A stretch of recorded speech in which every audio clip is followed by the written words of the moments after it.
Hello, welcome back to Bendy Menopause. This is Vanessa Weiland, nurse practitioner. I'm the founder of Phases Clinic, where menopause and hypermobility care, science meets compassion. And today, I think we're talking about a really hot topic, which is ketamine-assisted therapy, as well as some other things. And I have with me Saumya Humpf, and she's a licensed mental health counselor, but also a yoga therapist. And I was curious if you could tell everybody how you arrived at that area of expertise.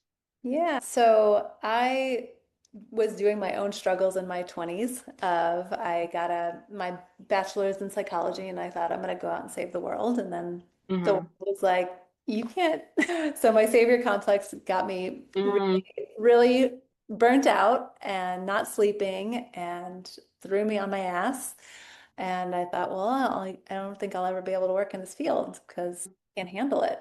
And so I went to my first therapist, well, my first good therapist. I had had previous therapists, and I had a great therapist. And I said to her one day, I'm going to try yoga. But I'm from Chicago and I was a smoker and a drinker. And I was like, I am not telling anybody I'm doing yoga because this is so mm. weird. And so I bought a book and I just created like my own little sequence. And I thought, no, let's see if this works. And I was sleeping within like 3 days. Mm, So for my own healing, it was the combination of yoga and mental health therapy that really helped me become sustainable in this work and like physically being able to be resilient and to show up like more excited every year rather than more depleted. And so now after almost 20 years, next year will be 20 years that I've been a therapist, I feel just like more excited about the work I get to do rather than back then I was in it for about a year and a half and I thought I will never be able to do this work again. so for putting someone in your shoes 20 years ago that's never done yoga, what is this experience like and how is it different from traditional talk therapy? Yeah, it's really different. I will sometimes tell people it's actually better if you don't have any yoga experience because some Mm, people are like, oh, I don't know, I have never done yoga. Can I do yoga therapy? And in some ways, I'm like, it's the best because you don't have any preconceived notions of what yoga is besides what the media tells you, which is all yeah. great. So I always tell people yoga therapy has some talking, some movement, some meditation, and what that looks like Mm, can be all over the place. But it's extremely individualized and tailored specifically to each person. So no session looks the same. It's never going to look like a yoga class where you come in and just do a bunch of sun salutations, you lay down, you leave. We specifically get into like what's happening in your body. And so it's a holistic way of working. So your body, your breath, your energy, your mind, your heart, and how do we use all of those as supports for your healing, whatever that looks like. And when I think about yoga, so much in the West and in US culture you see it as poses, like do these particular mm-hmm. shapes. And the word yoga actually means union. And so it's about integration of all the parts of ourselves. It's not an asana, the word for actually translates to seat, and it's about sitting meditation. It's not about down dog or sun salutations, although those can help you sit longer. But that's like one tiny aspect of this huge ancient practice. And so when I'm thinking about yoga, I'm thinking about all of those things and how to incorporate those into each session. Is it fair to say this is under the umbrella of different types of somatic therapy? It can be. I would say a lot of in another way, I would actually think about it the opposite. Like somatic therapy has come from some of these ancient traditions, and Mm, it's more like a newer brand of some of the things that have been around for centuries, like Ayurveda or Tai Chi or Qigong, some of the body-based ways of essentially the goal of yoga is liberation. And mm, so, and we could spend an entire another podcast on what liberation is, but that's the goal of yoga, and we use all the parts of ourselves to access that. And so, mental health therapy is comes from a not necessarily can be a liberatory mind frame, but it also can be like a relieving of suffering, which mm, can also be a definition of liberation. So mm-hmm. yes, it is body based, and I would say a lot of the somatic therapies also came from these ancient traditions as well, or they're influenced by the ancient traditions. Yeah. And so we have a lot of overlap in the sense that a lot of our patients are going through perimenopause or menopause transition. And something I've noticed that's very common is that people's how they relate to their bodies is changing. Maybe Yes. that's symptoms. Maybe that's how they look and how they feel. And maybe it's how the outside world is relating to them. So, how do you work through that in yoga therapy, or do you find that that can kind of help with that mind-body relationship? Yeah, absolutely. Again, it can look so many different ways, but I think that first is identifying like what are the things that are challenging for you as you go through a perimenopause transition. And just like you said, for some people, it's more of an identity thing that comes up. For some people, it's Hmm. these very physical symptoms of hot flashes Yeah. and sleep. Sometimes it's more emotional, feeling more anxiety or having insomnia when you haven't had it, or having more like trauma symptoms arise that haven't been around for a long time. So it really can depend on each person because as you know, nobody's perimenopause or menopause journey looks like anybody else's, even if there is these, the common checklist of symptoms. And I would also say that a lot of people, not everybody, but a lot of people are taught not to be in their bodies. It's Mm, for many, many reasons. It's safer to be in our head. We're conditioned to be in our head. It's validated to be smart and analyze. And so when the body starts talking to us in different ways, whether we like it or we don't like it, it's a it can be an invitation to explore the body and the mind and the heart in a different way when our bodies are mm, changing or they're having symptoms or different things are arising. And I tend to always I'm always sort of looking at like how is the body and energy, how is this manifesting in the body and energy? So even if somebody says I'm depressed, we can look at that from a mental health lens as this is cognitive thing. But like depression also looks like lethargy or trouble sleeping mm. or changes in appetite, changes in sex drive.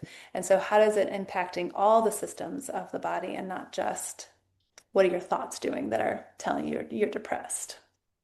Yeah. So I feel like we've kind of touched on how this is commonly used for changes in mental health or stress management, but are there any more physical symptoms that you find that yoga therapy can be particularly helpful in perimenopause?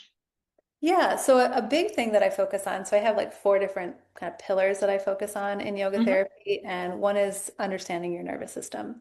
And so if you are having symptoms, most likely, and this was my experience 20 years ago when it wasn't perimenopause, but it was burnout, I was having symptoms, but then I was stressing about the symptoms. Mm-hmm. There's like these two different things that are happening. I'm having a hard time sleeping, and then I'm angry that I'm not sleeping. So if I can Yeah. separate those two things out and work with the symptoms themselves, sometimes that can be something that can be really powerful. Like just what's the experience of your body? And a lot of times, like even this morning, I was working with somebody and they were saying, I just feel like I'm afraid and I'm anxious about my fear.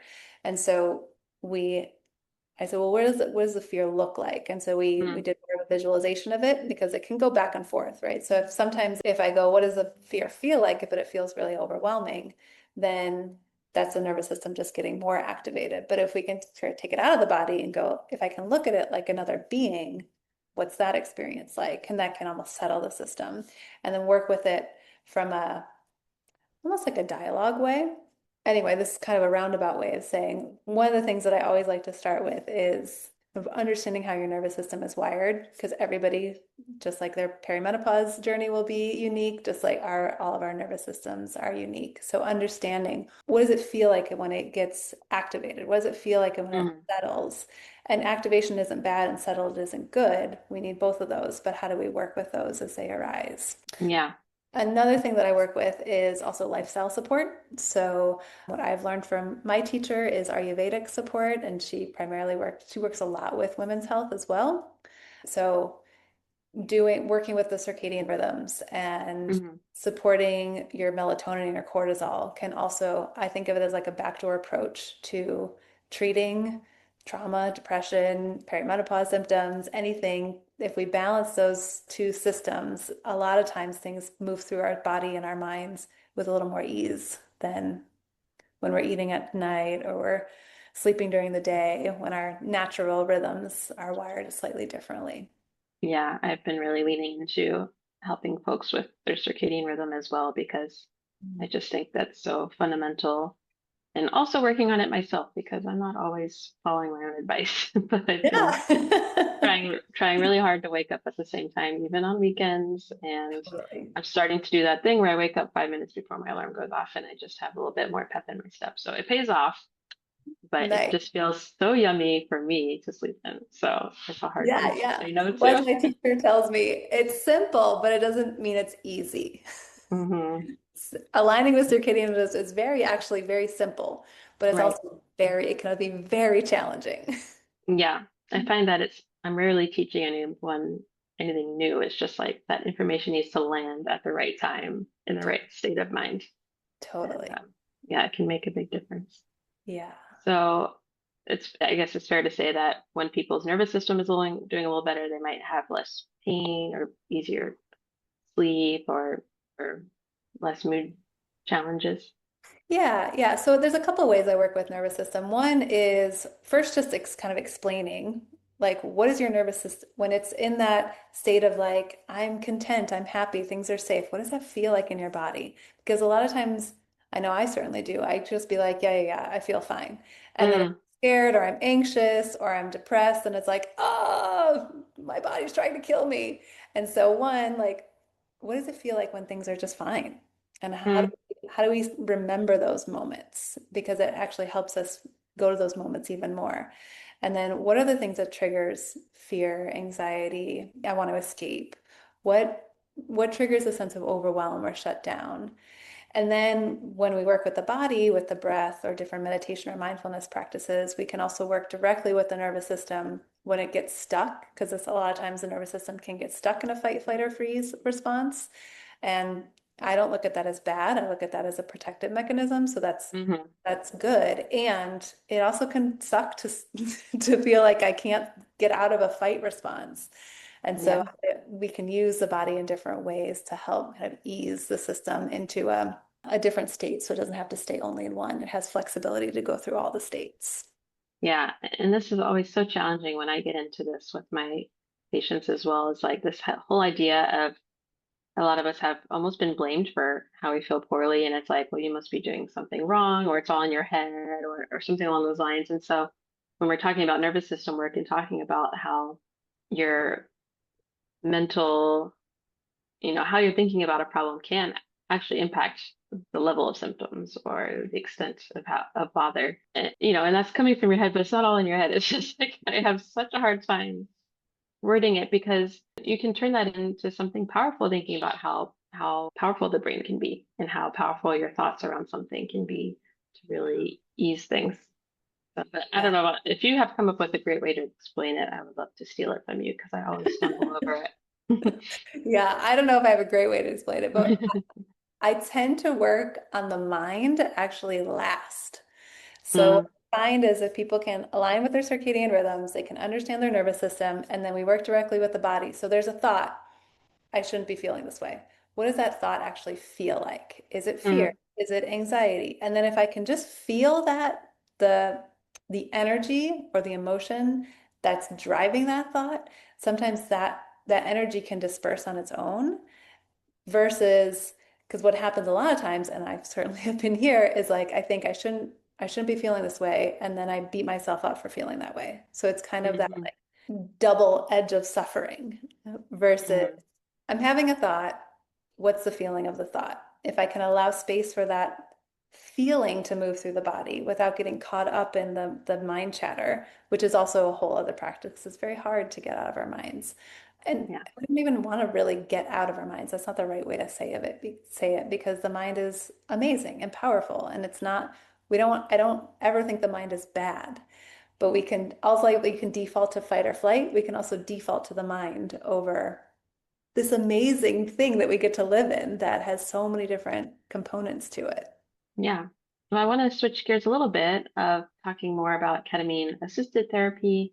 Mhm. And I'm curious, how did you make that leap from yoga therapy over to ketamine-assisted therapy? Yeah, yeah. Well, they definitely go hand in hand. I don't do one Hmm. without the other. Well, I do a lot of yoga therapy without ketamine work, but I don't do any ketamine work without yoga therapy. I feel like Uh-huh. it's a strong foundation for ketamine work. But I was curious about it because I had several clients who were doing medicine work of all sorts, not just ketamine, but all sorts of different medicines. And I was like, whoa, like things that had been stuck for years Mm, were shifting in ways that were like magical. And mm, I was blown away by what I was seeing in clients. And then I thought, well, I want to try this. yeah. And so I ended up working with a person who's now just a really good friend. And he said he would facilitate me for a ketamine session.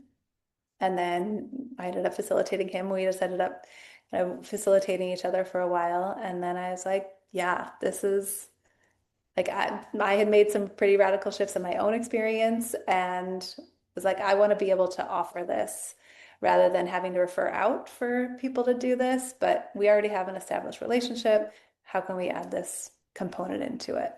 So where do you find that it overlaps as far as that whole idea of being in your body, being in your mind? Because ketamine's a dissociative, right? Exactly. Yeah, yeah. So it's kind of a fascinating medicine because Hmm. it's dissociative, but what I have found is that it it's I've been wanting to have these conversations more and more with people because I think it's fascinating and I don't know the science behind it. And I know you're a big researcher, so you probably know the science better than I do. But I feel like there is a difference between a dissociation that happens from fear or trauma versus I think of it as like a spaciousness. A spaciousness that Mm, happens when the set and setting is safe and you're going into an experience that has been supported and grounded and giving you the tools to go into a non-ordinary state of consciousness where you do feel different than you do in your normal waking state. And what I have found in my own personal experiences is when I have fear, the dissociative effect, actually I can look at fear from a really different way because mm, I'm not merged with it. It's like, oh, hmm. here's fear, and I can like play with it in this spacious container.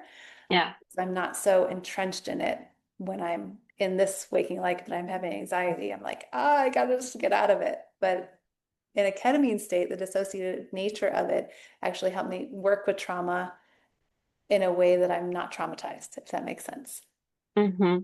No, it makes a lot of sense. And, I'm trained in hypnotherapy also, and that's something that I sometimes see in my work as well, is we are trying to see if we can come to the root of some sort of false belief somebody has made somewhere along the line. And if you were to like just ask them, person to person, do you actually believe this is true? They'll almost always say no, but it's like stuck in there as, this part of you thinks it's true, I'm not good enough, or no one Mhm. else will help me, any of these beliefs that come up.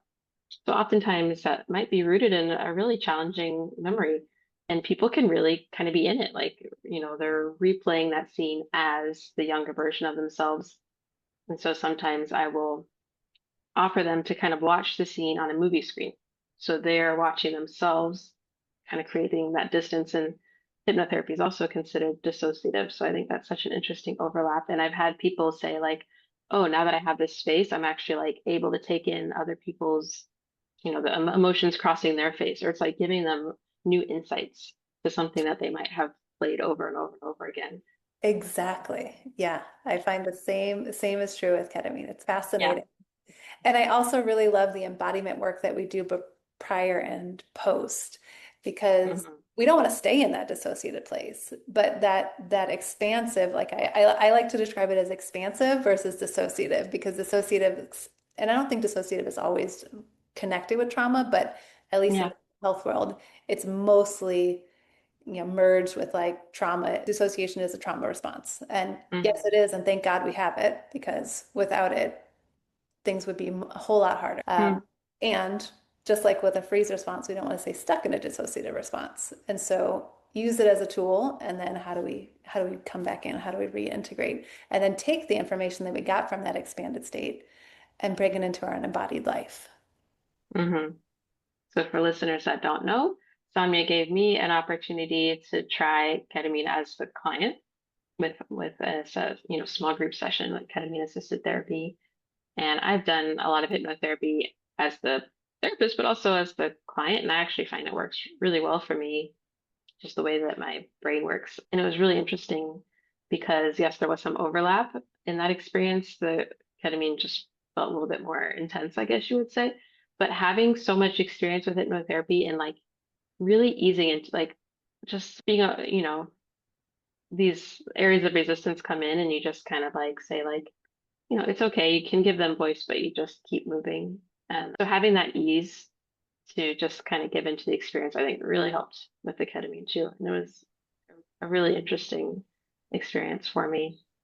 And so, can you just explain for people why those big shifts in, well-worn thinking patterns can change with ketamine-assisted therapy? Yeah. So ketamine is a really fascinating medicine. Just side note, it's also on like the top 10 World Health Organization's most important medicines in the world Mm, because I guess you don't have to be intubated when you use it for anesthesia. So it's just been an incredibly important medicine and it's hmm particularly safe. There's not a lot of side effects, not a ton of side effects. There can be some, but they're pretty minimal compared to other medicines. But what's fascinating, the research is finding, is that it opens up critical learning periods. And so you have this neuroplastic window that opens up very much so within the first 24 hours. And then they're kind of unsure how long that critical period opens and stays open, but it can be up to a few weeks. Nobody really knows, and that also could be very individualized. So what I think is just so amazing about it is like you have this, I like, and that's what I said in the group too, like the journey gets the most attention because hmm it's this cool or hard or interesting or mundane experience. But then the aftermath is actually what's the most important. The pre and the post are what's most important. So then hmm got this critical, your brain has been flooded with BDNF, which is this chemical that helps you open up your neuroplastic window. And what you do during that time will actually start to rewire your brain. So if you just do a medicine journey and then you go back to exactly what you were doing every other day, not much is going to change. You might just have like mm, that was a cool experience. But if you yeah. take what you did and like something that a really minor shift, like one session that I had, I was like, I stomp. And I never realized how much I stomped. Like when I walk, I stomp. And Okay. that one session changed the way I walk. And it Huh. had nothing to do with my intention. It actually kind of did because it was like, I want to move through the world with like, I don't remember exactly what my intention was, but stomping was not part, like, I didn't want to stomp through the world. Yeah. Ketamine can also give you these interesting insights that are kind of unexpected. But hmm then putting into practice those things that the next day and then doing that continually is actually what starts to train your brain to make new neural pathways. But I'll also say that I think there's a way that sometimes people are like, oh, I'm still doing that thing. I'm like, of course you're still doing mm, that thing because that thing's been with you for decades, whatever that thing right. is. And so it's not about like, I'm going to be like this and then I'm going to be like this the next day. It's not a light switch, but if we make these like small changes that are sustainable and doable, I'd like to think of them as micro practices, something we can do in 5 minutes or less in our day.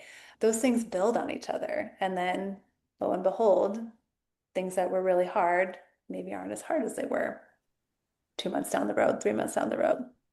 But there can Yeah. also be these light switches. Like just recently, I was talking with somebody after their session and they were talking about their childhood trauma and they had some the spaciousness around it where they thought it was funny. And I hmm was like, have you ever had that thought? And they're like, no, I've never looked at that as being funny. And so to just have that much spaciousness around something that was really painful is hmm Yeah.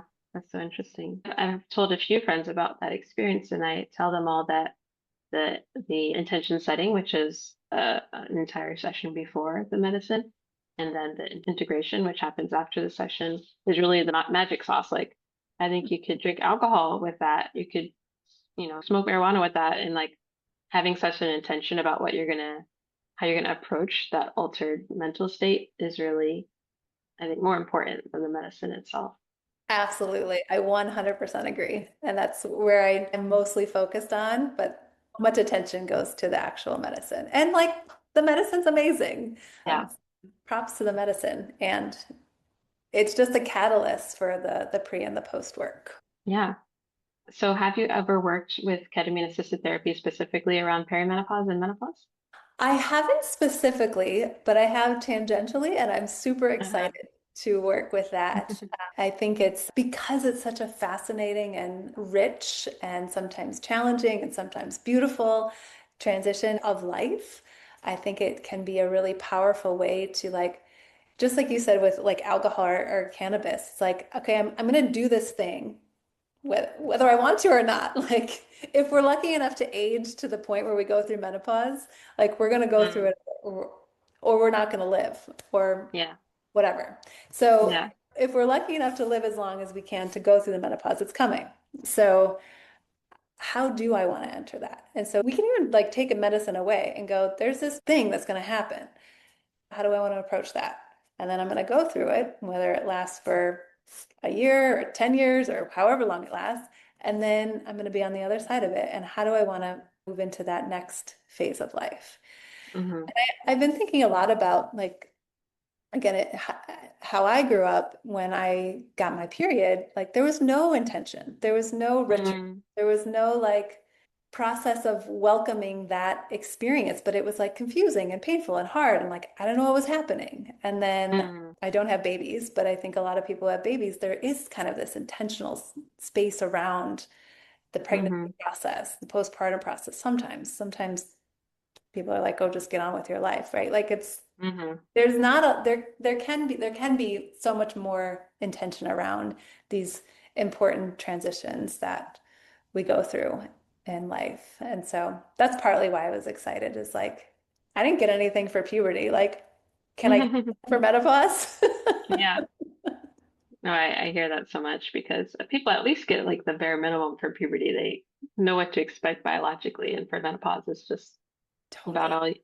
all you might know is something about periods, something about hot flashes, but it's so much more than that. And I Exactly. think at the same time, you're dealing with this idea of like, what does it mean that the fertility is going away?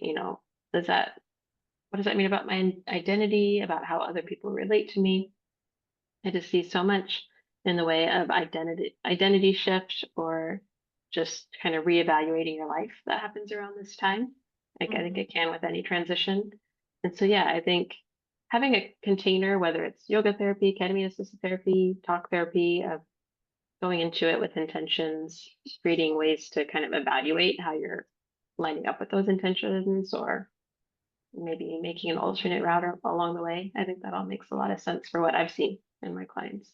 Yeah, yeah. And even seeing you, like I always recommend that people see somebody who specializes in menopause because what I have learned, and I didn't know this, was like doctors aren't trained in menopause. And so having somebody who actually knows how to work with somebody going through this transition is really important. So thank you for the work that you do. Well, I also didn't get any training in it and had to go back and catch up on that. Yeah, So, neither do we. So mental health therapists get zero yeah. on hormonal health, women's health, unless we actively seek it out. Hmm. I do think you guys are very intuitive though, because a lot of people who refer to me are mental health therapists. And I think probably that has to do with if you've had a long-term relationship with someone and they're having all of a sudden mental health disruption that doesn't match what's happening in life. It's like maybe there's something biological happening here. Yeah. So I think those are a lot of the folks that send people to me, which I so appreciate because Mm, yeah, your mental health, it could just be neurotransmitters, but a lot of times your hormones, your sleep all play into it. totally. Yeah. Yeah. And in my own research right now, just like how much estrogen plays in mental health, which I didn't know until started doing my own research. Hmm. And Yeah, progesterone estrogen. and Yeah, testosterone, all of them. yeah, yeah.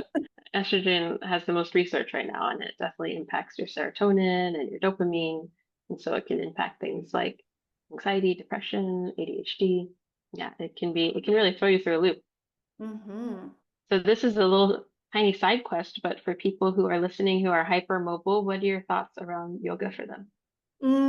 Yeah, thank you for naming that. So I have worked with some folks who are hypermobile, and I tend to work more towards containing rather because yoga is like Sometimes people who are hypermobile, they're like, oh, look, I can do all the things in a yoga Hmm. class. And then the teacher is Yep. like, oh, that's so cool that you're doing that. And I'm like, Yeah. actually, not really. So my teacher, my yoga teacher, she's been great about finding strength and stability and flexibility. And so it's not just about kind of throwing yourself into a back bend or, you maybe I can touch my head to my knees, but like, do I need to? And is that actually the best thing for my body? Yeah. I've also found that some people with who are hypermobile, it feels good to like go into those like deep states of flexibility, but sometimes there's a backlash afterwards that happens. And so it's like kind of doesn't feel good to like go to 50%, 60%, but then stay there and then use muscles to hold yourself there rather than just kind of hanging in your joints there. Hmm. So it can be for some people, it's like less satisfying to do it that way, but it's Yeah. more like supportive internally and externally for your structure. Yeah. No, that I can relate to that completely. Obviously, I've been hypermobile my whole life, Mhm. but anytime anyone commented on it from, birth until 37 or something was like, oh, wow, that's so great. Look at your shoulders go so far. It was only ever framed as a positive thing. And I had never heard of Ehlers-Danlos syndrome. So it wasn't until I saw a PT that specializes in that. And she says, yeah, you should stop at 80%. That's the normal range of motion. I was like, ah. Yeah. Just literally never Especially occurred to with the me. media that we see of yoga, of like people going way past like functional like range of motion into these deep things. And then we think like, oh, I'm supposed to be there. I'm supposed to have my leg behind my head, or I'm supposed to like dislocate my shoulders to be able to like do these wild things. And like, no, the point of Yeah. yoga is to sit and meditate. That is the point of yoga. Hmm. Not to twist yourself in a pretzel. No, absolutely not. If you're flex enough that you can sit still for a long period of time, then that's that's the goal. That's so funny. My first yoga class, the teacher was talking about how staff pose. That's the one where you're just sitting, right, with your Yeah. legs straight out. Yep, Like, yep. this is your rest pose. And I'm like, this is so hard because I do not have the stabilizing muscles as a bendy person. So, Yeah, yeah. exactly. Yeah. Yeah. So the word asana, which you'll hear at the end of every yoga, like dandasana, that's staff pose, shavasana, Hmm. asana. So that asana literally translates to seat. It doesn't translate to pose. And it's how can we take this seat intentionally and mindfully and then stay as long as we need to? Hmm. For me, it's laying down. That's Yeah, my seat. shavasana is amazing. Well, anything else that you want folks to know about perimenopause and menopause and how yoga therapy and ketamine-assisted therapy might fit in? Yeah, no, I think we talked mostly about it. I think for some people, honoring where the body is and where I think I also see this a lot in my practice too of people who have stuffed things for many, many years. And it's like when perimenopause starts to start, they're like, I can't stuff it anymore. Mm, I don't, hmm. I don't even know if I want to stuff it anymore. And Hmm. that can be Yeah. both like scary, but like amazing. And so Hmm. having a space where you can be celebrated to not stuff. And then how can you kind of dip your toe into not stuffing in other places where people expect you to stuff because you've been stuffing for so many years?